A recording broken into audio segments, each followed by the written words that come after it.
Dando continuidade ao assunto, nossa entrevista ao vivo de hoje é sobre o uso de celulares em escolas. E para falarmos sobre o assunto, recebemos no estúdio Esther Guimarães, que é fundadora da Escola da Cidade. Esther, seja muito bem-vinda ao Informativo. Obrigada, Matheus. A gente que agradece. E para a gente iniciar nossa entrevista, a gente viu na reportagem algumas opiniões, acerca aí da proibição do uso de celulares nas escolas. Na sua opinião, o que levou a essa lei, Então, tudo que ficou muito abusivo, que perdeu o controle, Quando a gente perde o controle, a gente precisa, no nosso cotidiano, a gente precisa de alguma norma que regulamente, e que deixe claro para as pessoas aquilo que elas podem e não podem fazer. Para isso que as leis elas vão funcionar, Com certeza. Elas são muito importantes para a sociedade, pois elas parametrizam toda a nossa forma de conduta. E, na realidade, também existe o lado bom, Os professores também podem usar essa ferramenta para uma vertente mais pedagógica, Também é possível, Sim, tudo é possível, Mas o que eu penso é a seguinte: a restrição foi feita, Muitas escolas, como a Escola da Cidade, ela já fazia essa restrição em comum acordo, tanto com todos os participantes, da comunidade escolar, pais, professores e alunos, e todos cientes de para que e quando aquele uso ele seria benéfico para o desenvolvimento do processo de aprendizagem, e do processo de convivência social, que também é função da escola. Por quê? Porque a escola é a primeira sociedade, que a criança convive. Então, é importante a criança ir para a escola e conviver com pares. É importante ela ir para a escola e estar no meio de outras pessoas, vivendo conflitos reais, não só os conflitos que estão ali nos jogos, nas telas, enfim. Conflitos que realmente vão desafiar a capacidade intelectual de resolução de problemas desses alunos. Esther, dando continuidade à nossa entrevista, como os responsáveis também podem ajudar nesse processo?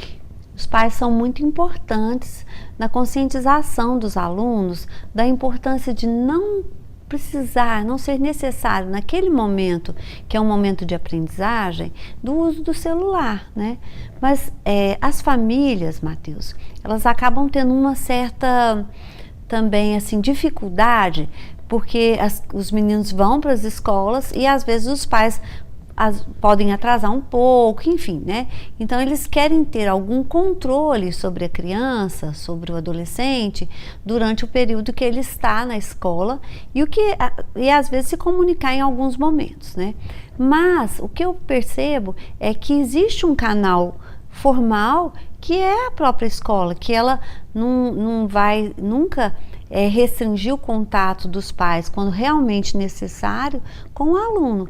Então, pode ser utilizado o meio da secretaria da escola e dos diversos profissionais que se encontram lá para fazer e manter a comunicação com os alunos. Esther, e quando a gente fala das diferentes faixas etárias, como que isso é aplicado desde a criança mais pequena até os adolescentes? Como que isso funciona? Excelente pergunta, Matheus, excelente pergunta.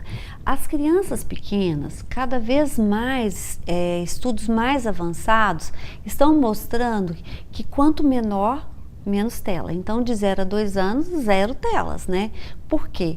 Porque nessa faixa etária, a criança precisa do contato sensorial, do contato com o ambiente externo, para ela poder levar para dentro do processo de aprendizagem dela experiências concretas.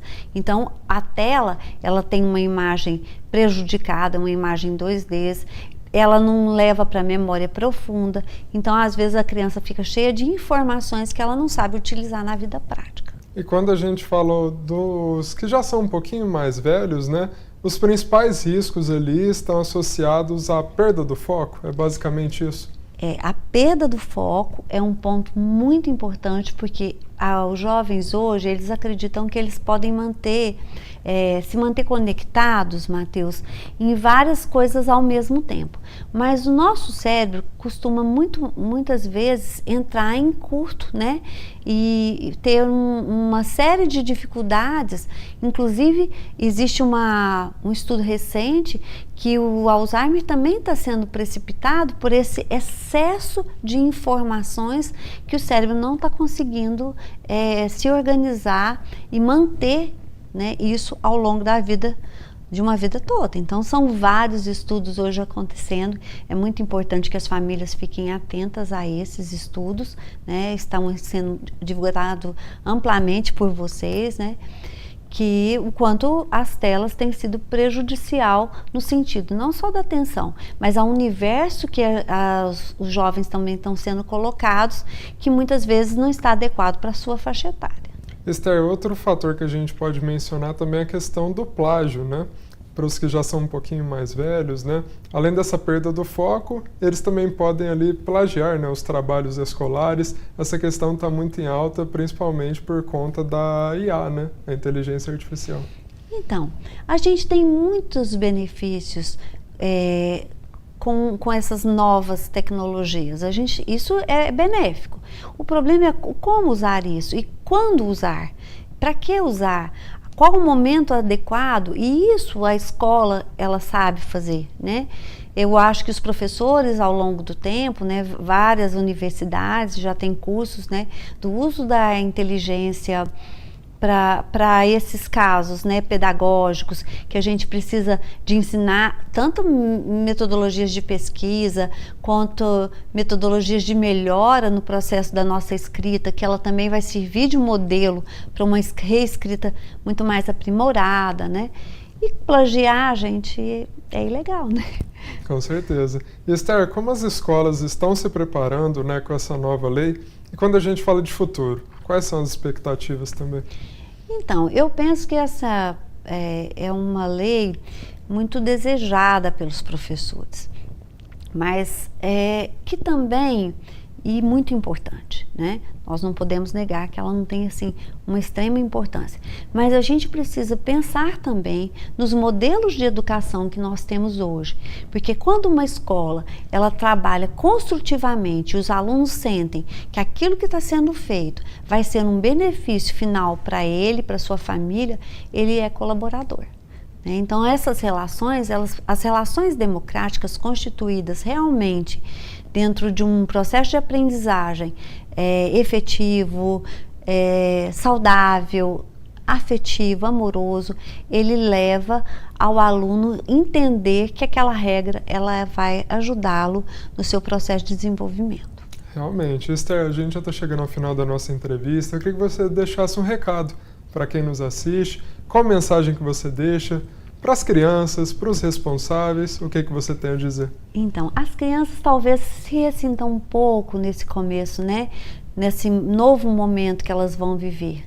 Mas é importante, muito importante, a convivência dos grupos, né? Às vezes a gente vai nos recreios, nas escolas, nas atividades esportivas, as crianças, em vez de estar brincando, jogando, interagindo, elas estão ali, cada uma no seu mundinho.